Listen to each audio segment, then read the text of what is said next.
Quoi de plus noble à penser à la responsabilité de protéger? Quoi de meilleur d'être ici à Québec pour participer à ce colloque sous l'impulsion de M. de Connec, qui a toujours proposé la dignité comme un nouveau paradigme pour penser, orienter, imprégner les actions visant à préserver les écosystèmes et assainir les relations humaines concernées. Ce paradigme espère et attend assurer la durabilité et la pérennité de notre humanité. Il y a lieu de dire que le meilleur endroit au monde où l'on puisse être cet après-midi, c'est ici, Québec. Et quel plaisir d'être parmi vous cet après-midi. Pour résumer ma présentation, M. Ramelin avait fait une belle présentation des changements qui sont en cours et il a su présenter le monde, l'écosystème en 1850 et ce que sera l'écosystème en 2100. La grande question que nous voulons poser, je veux répondre pourquoi nous sommes arrivés là et pourquoi ce changement de l'écosystème en 2100. Et M. de Connec vient de présenter aussi la destruction de la planète. Pourquoi nous sommes dans cette destruction?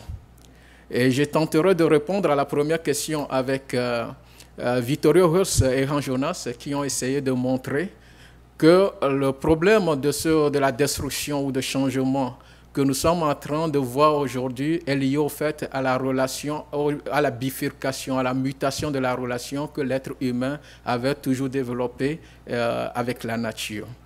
Et ma deuxième présentation, je montrerai avec Lévinas pour toutes les injustices qui sont en cours dans le monde avec tout ce que M.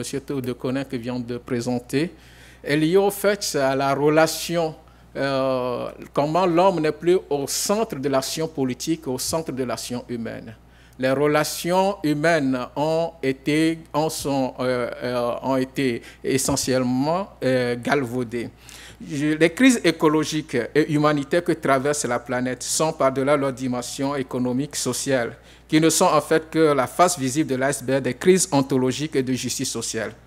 La crise écologique nous apparaît en effet comme un défi lancé à l'écosophie, l'autre nom de la philosophie d'écologie forgée par Hannes. Elle paraît être en fait un concept généralement bien connu par la résurgence et le regain d'intérêt pour l'écologie. Or, qui ne sait depuis Hegel que le bien connu, en général justement parce qu'il est bien connu, n'est pas connu.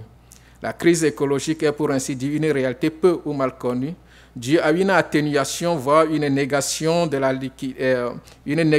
la philosophie d'écologie au moment où on a le plus besoin d'elle.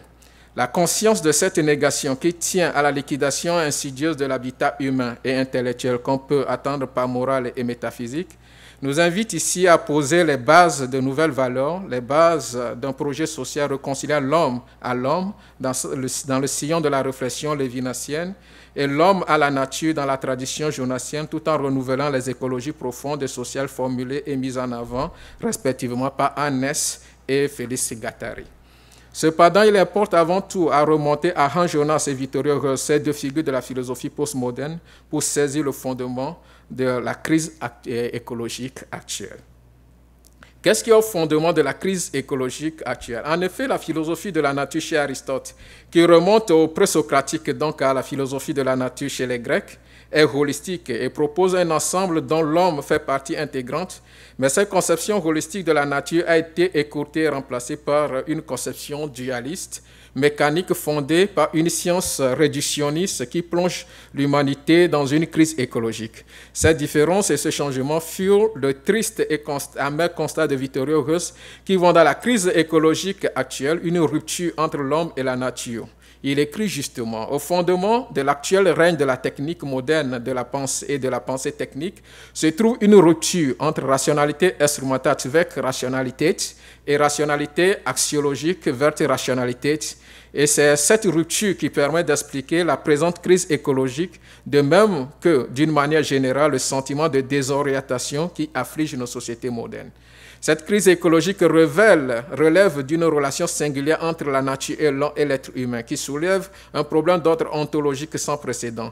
Pour mieux comprendre la nature spécifique du lien qui nous unit à la nature, Huss n'hésite pas à comparer le lien entre l'homme et la nature avec celui du cœur au corps au moyen de cette illustration. Lorsqu'on dit le cœur et le corps, on attend plutôt un rapport qui est celui d'une partie à l'égard d'un tout. Il serait bien absurde de vouloir chercher à opposer le cœur au corps et vice-versa. Sans le corps, le cœur n'est plus qu'un amas de cellules organiques et sans le corps est cadavre. Les fondements culturels historiques de la crise écologique. Mais le rapport entre l'être humain et la nature devient de plus en plus complexe dans la mesure où il se rapporte simultanément à ces deux types de relations. D'une conception totalisante de la nature chez les anciens, écrit-il, nous sommes aujourd'hui passés à une conception hétérogène de la nature. La nature est pour nous devenue l'autre de l'être humain.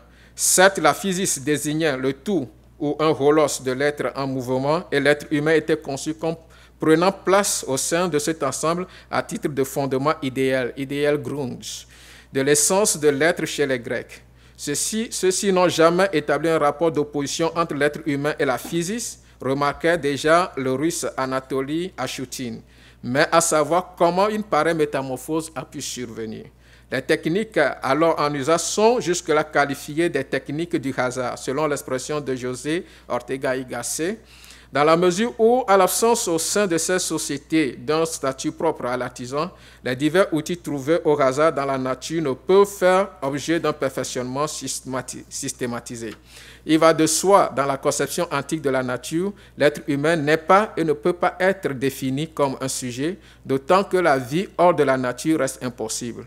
L'un des affranchis de la nature, il est simplement le membre d'un organisme qui cherche à s'adapter à la nature environnante, et cela en grande partie par la recherche de la sagesse idéale qui devait inspirer l'être humain moderne. Mais ce lien harmonieux entre l'être humain et la nature fut de courte durée rompu avec le cartésianisme. Charles de Coninck ne cesse de regretter le dualisme introduit par Descartes dans la science suivi d'une rupture entre la nature et l'homme. Il écrit justement, depuis Descartes, on refuse systématiquement de se faire la question « qu'est-ce que la nature ? Qu'est-ce que le mouvement, l'infini, le lieu, le temps ?» Il trouve dans ce dualisme cartésien le mouvement que les Grecs et les péripatéticiens médiévaux avaient eu le privilège de trouver obscur et difficile à définir, devient brusquement clair et à crever les yeux. L'épicentre de la mutation qui refuse de faire face aux questions les plus élémentaires. Mais il est à noter que le dualisme n'est pas forcément cartésien à en croire en Jonas. Le dualisme fut seulement reconforté par Descartes, puisqu'il remontait à la religion gnostique, selon Jean Jonas. Les confessions de saint Augustin, cette exploration de sa propre conscience et de sa propre vie intérieure n'aurait jamais vu le jour s'il n'y avait pas eu au départ cette polarisation dualiste. Ce dualisme remontant à la religion gnostique reste positif dans un sens, note Jonas. De ce point de vue, le dualisme comme théorie de la connaissance fut d'une grande utilité. S'il est resté jusqu'ici positif, le dualisme devient dès lors, avec Descartes, insatisfaisant ontologiquement sous la forme de l'opposition entre la res cogitant et la res estandasa, opposition qui va servir de fondement aux sciences modernes de la nature aux yeux de Jonas. Mais en tant qu'ontologie et en tant que métaphysique, il est insatisfaisant et à mes yeux, il devient de plus en plus insatisfaisant, écrivait en Jonas. Après avoir montré ce premier fondement de la crise écologique actuelle, il importe, avant d'exposer et d'analyser l'autre fondement des inégalités et de la réification, de montrer l'importance de la responsabilité de protéger. Pourquoi cette responsabilité de protéger? Beaucoup d'incertitudes demeurent au regard de l'avenir de notre humanité, celui de la génération future. Signe de ces incertitudes, je ne sais pas si je prendrai le contre-pied de M. de Coninck qui fustige les mensonges des chiffres, la politique des chiffres. L'humanité vit à crédit et dans le rouge depuis le 2 août dernier. Ce jour funeste du 2 août signe aussi davantage les pénuries d'eau, la désertification, l'érosion des sols, la chute de la productivité agricole et les stocks de poissons, déforestation, la disparition des autres espèces et à coup sûr et progressivement la nôtre dans un futur très proche. L'humanité a englouti son budget écologique et à ce rythme, la génération future aura besoin des ressources de 2 terres en 2050 pour sa survie. La 8e merveille du monde, la grande barrière de corail, est envahie par les pollutions de résidus des mines de charbon dans la mer par la production du charbon en Australie. La jungle ne cesse d'avancer en Europe avec ses lots de migrants et de réfugiés économiques, climatiques, politiques. Pas de mots pour décrire les souffrances et les humiliations des enfants privés de soins, de scolarisation, les hommes et des femmes privés de bétail, donc de dignité. Plus de 31 millions de chômeurs dits structurés, même dans l'Union européenne. Impensable, n'est-ce pas? Madame Merkel parle de stock Zokel Arbeitslosigkeit, une expression difficile qu'on pourrait traduire par un chômage qui est au fondement du système. Les statistiques défraient la chronique. Je ne veux pas revenir sur M. de Koninck qui a parlé notamment des chiffres, donc je vais faire économie de toutes les statistiques et des chiffres qui sont avancés par les institutions internationales. L'humanité continue d'être tragiquement vouée à la nuit privée des toits, de la croissance, de la justice, la liberté, d'égalité, mais livrée à la violence, à la pauvreté. La route sinueuse des migrants jusqu'aux portes de l'Europe, celle des Rohingyas jusqu'aux portes de Bangladesh, peut témoigner de cette réalité. Quel chemin de souffrance, de l'humiliation sur lequel avancent des millions d'êtres humains? Sommes-nous sur la même planète? Cependant, les bourses et les économies d'archipel ne cessent d'enregistrer des croissances fortes par la prédation. Mais les croissances à prospérité de ces dernières décennies ne profitent qu'à un petit groupe ou les titulaires du pouvoir économique et politique. Nous assistons sans force aux états minimaux, selon l'expression de Robert Nozick, les philosophes politiques qui sont ici, avec des poussées inégalitaires qui prévalent partout sous plusieurs formes. Cette minimalisation de l'État, Robert Nozick, qui se veut à l'opposé d'une intervention redistributive de l'État trop favorable aux démunis, selon John Rawls, crée une désharmonie entre l'intérêt personnel et communautaire. Pire encore, elle provoqua une crise criante du sens de l'État ou de la chose publique, suivie d'une crise humanitaire sans précédent. Qu'il suffit de voir les plus grandes tragédies qui se déroulent sous nos yeux dans le monde, avec autant d'inégalités entre hommes et femmes, autant d'inégalités sociales et économiques qui sont en fait la face cachée de l'iceberg écologique qui menace notre habitat physique, l'oikos. L'oppression de la femme, les inégalités hommes-femmes qui existent toujours, déshumanisent, humilient l'opprimé comme l'oppresseur le plus civilisé. Et les devis de vœux d'égalité, cette égalité que tout le monde espère vivre un jour aux dimensions données par l'histoire, peine malheureusement à se réaliser. Notre civilisation a vu le visage de la femme disparaître comme la nature derrière la multiplicité des déterminations biologiques, sociales, religieuses, culturelles, malgré les mises en lumière des sciences. Comme le disent si bien les écoféministes, notamment Caroline Merchant dans The Death of Nature, Women, Ecology and the Scientific Revolution, les femmes sont victimes d'une domination patriarcale comme la nature l'est, d'une science agressive. C'est l'asservissement, voire la mort de la femme que les religions et cultures ont entretenu depuis les millénaires. Il va de sorte que l'égalité pleine et entière des sexes reste une grande victoire à conquérir, car un long chemin reste à faire pour donner à la femme le respect qu'elle mérite en tant qu'individu à part entière. Les inégalités hommes et la femme n'ont jamais jusqu'ici été aussi importantes. Comme preuve, les rapports du Forum économique mondial tire la sonnette d'alarme. Au rythme actuel des choses, il faut attendre 170 ans, soit en 2186, pour vivre l'égalité réelle entre les hommes et la femme au travail, dans l'éducation, la santé, sans oublier les opportunités économiques et l'émancipation politique. Par exemple, l'étude du cas de l'Islande, premier pays et la meilleure élève en matière de l'égalité entre l'homme et la femme, et celui de la France, paladin des droits de l'homme, sont une illustration pathétique du mythe d'égalité professionnelle salariale. Les Islandaises ont fait les calculs. C'est comme si, à partir de 14h38, elles travaillaient pour rien. Elles avaient choisi cette heure pour faire la grève. Elles se voient moins de 20% qu'un homme. En Islande, les femmes sont payées moins de 18% que les hommes, et c'est la meilleure élève au monde concernant l'égalité salariale. Malgré l'effort de certaines entreprises dans le monde, l'égalité salariale entre hommes et femmes ne sera atteinte qu'en 2186, dans 169 ans, et le fossé ne cesse de creuser à nouveau davantage. Que dirais-je des inégalités économiques? Que dirions-nous la résurgence des mouvements sociaux, les indignés de New York, Paris, Londres et Madrid, la crise grecque qui a défrayé la chronique en 2015, ont révélé, hélas, la profonde pertinence des inégalités économiques. Les vagues des inégalités ne cessent de détricoter le lien social pour pervertir le fonctionnement de la démocratie et de l'économie mondiale. La thèse du ruissellement a cessé de stimuler la croissance profitable à l'ensemble du corps social. Cette thèse estime que les inégalités profitent bien aux démunis qu'aux nantis au nom d'un libertarisme empathique. C'est du moins l'avis de John Tomasi, qui, dans sa vision prioritariste et suffisantiste de la justice, sans se soucier des écarts de richesse, soutient que les régimes économiques limitant au minimum les interventions publiques dans le marché ont précisément pour effet d'améliorer le sort des plus démunis. Freedom Market Fairness, Princeton University Press. Mais la montée des inégalités n'a jamais favorisé la croissance ni stimulé les revenus de la grande majorité de la population. On est loin de la contribution des riches à la société, mais de leur capacité à s'accaparer des revenus des autres. La recherche de la rente a supplanté l'idéal de l'économie lorsque la théorie de la main invisible d'Adam Smith est faussement et injustement interprétée pour générer la pauvreté et l'inégalité au lieu de la richesse des nations. 1% des Américains se sont accaparés plus de 65% de l'accroissement du revenu national entre 2002 et 2007, en percevant 17,4% du revenu national.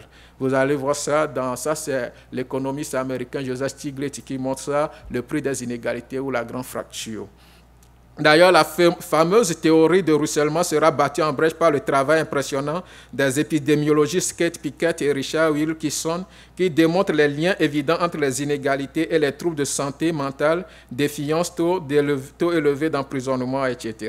Lutter contre toutes les gammes de problèmes sociaux revient donc à lutter contre les inégalités, d'où le fameux principe de l'égalité, c'est la santé. La diatribe des théories de ruissellement défendues par Kate Pickett et Richard Wilkinson ne sont pas nouvelles. Elles remontent aux Lumières et valident les institutions de Jean-Jacques Rousseau, qui qualifie cette théorie de ruissellement de hors-humanité, pour qui les conséquences délétères des inégalités se font sentir sur tous, même les plus fortunés. Et Rousseau écrivait « Vous êtes perdus si vous oubliez que les fruits sont à tous et que la terre n'est à personne », disait-il.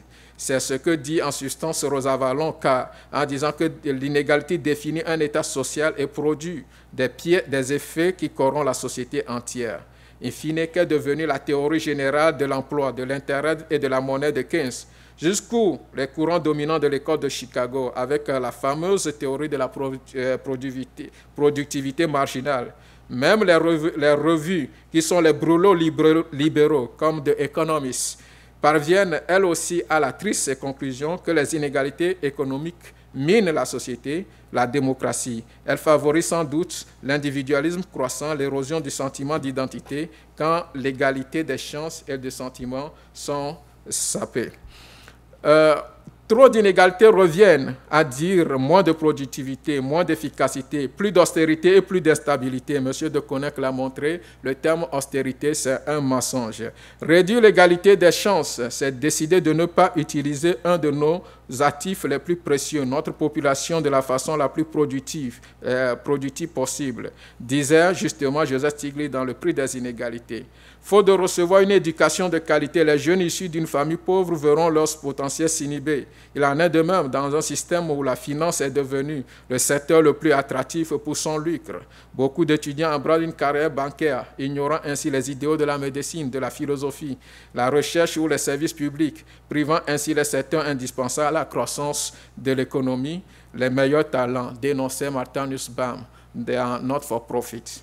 Mais force est de constater que le creusement des inégalités n'est pas seulement lié aux forces des marchés, mais il est aussi le fruit des choix politiques. Et c'est ce choix que ce colloque se propose de faire durant ces 4 jours à Québec. L'un de nous, de pourfendre le marché, les finances ne sont pas des ennemis de l'égalité et ne sont pas mauvaises à soi. Le sort des nantis et des démunis sont liés et l'intérêt des nantis sera préservé s'il y a plus de justice sociale, d'égalité de chance. Une économie sera plus inefficace tant qu'elle sera inégalitaire. Le marché sera habilité à conjurer les crises multisectorielles lorsqu'il deviendra une arme contre les monopoles et les rentes et lorsque la politique reprendra en main, en mettant l'être humain au cœur de l'action politique et au cœur de l'action économique, en définissant les conditions de la concurrence dans un cadre institutionnel adéquat en se détournant de la dictature de l'opinion, les oracles de sondage, le populisme et la démagogie. Que dirons-nous des inégalités écologiques? Le temps, je ne sais pas combien de temps j'ai. 1 minute, 2. Ouais. Bon, je vais sauter.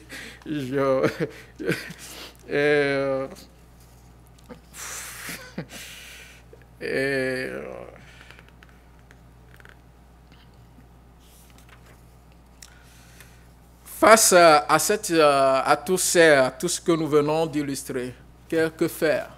Quelle est la solution?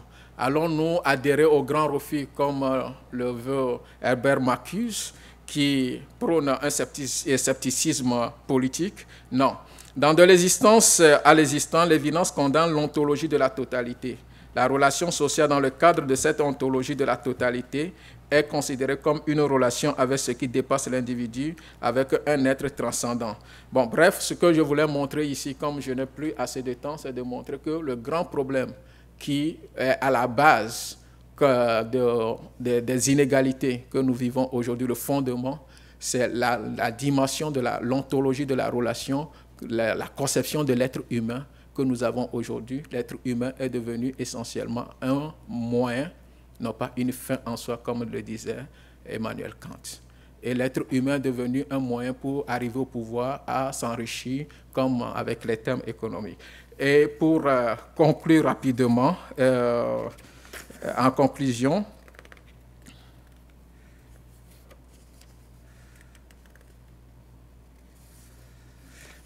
totalité infinie substitue à l'humanisme de soi l'humanisme de l'autre. Le moi n'est véritablement humain que quand il désire son être égoïste pour aller vers l'autre.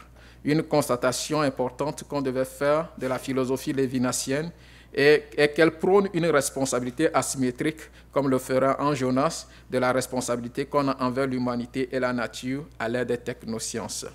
Thomas de Connecq est revenu de long en large sur cette philosophie de l'autre ou du visage chez Lévinas à l'heure de la vulgarisation de l'euthanasie. Il note que dans l'optique de Lévinas, la prise de conscience de ma responsabilité première découle de l'analyse du visage. Dès lors que autrui ne regarde au sens que je viens de décrire, j'en suis responsable. Bien plus, la responsabilité est initialement pour autrui. En citant Éthique et Infini, il continue en montrant que la relation entre nous est même asymétrique. Au départ, peu importe ce qu'autrui est à mon égard, c'est son affaire à lui. Pour moi, il est avant tout celui dont je suis responsable, en se référant à Entre nous, de Emmanuel Lévinas, page 123. Et il note justement que c'est à partir du visage de ma responsabilité pour autrui qu'apparaît la justice, ou mieux l'équité. Chaque autrui étant unique et se révèle plus profondément encore la sagesse de l'amour. La philosophie de l'autre lévinassienne privilégie le mouvement de l'autre vers le même. Comme l'observe justement Paul Ricoeur, toute philosophie d'Emmanuel Lévinas repose sur l'initiative de l'autre dans la relation intersubjective. Dans la rencontre, l'autre n'a pas pour vis-à-vis que la passivité d'un moi convoqué. À la lumière d'une série d'interrogations de Paul Ricoeur à propos de la philosophie de l'autre de Lévinas, on peut dire qu'on ne pourrait réduire le moi à une capacité d'accueil. Étant donné que l'autre n'est pas seulement la figure du maître de justice, mais aussi celle du bourreau, de l'offenseur, il faut bien joindre à cette capacité d'accueil une capacité de discernement et de reconnaissance dans soi-même comme un autre, Paul Ricoeur, et médiatiser l'ouverture du même sur l'autre et l'intériorisation de la voix de l'autre dans le même par la communication.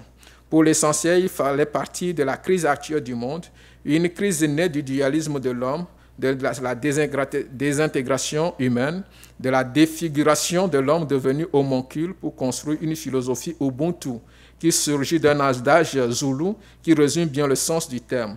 Umuntu, Ngomuntu, Ngabantu. En d'autres termes, un individu est individu à cause des autres individus. Il ressort de ces prédicats que manquer d'humanité envers autrui est considéré comme une absence d'humanité ou d'Ubuntu, et en conséquence, quelqu'un qui ne posséderait pas l'Ubuntu ne pourrait pas être considéré comme un être humain à part entière. Un autre débat qui sera lancé par les encyclopédistes. Je vous remercie.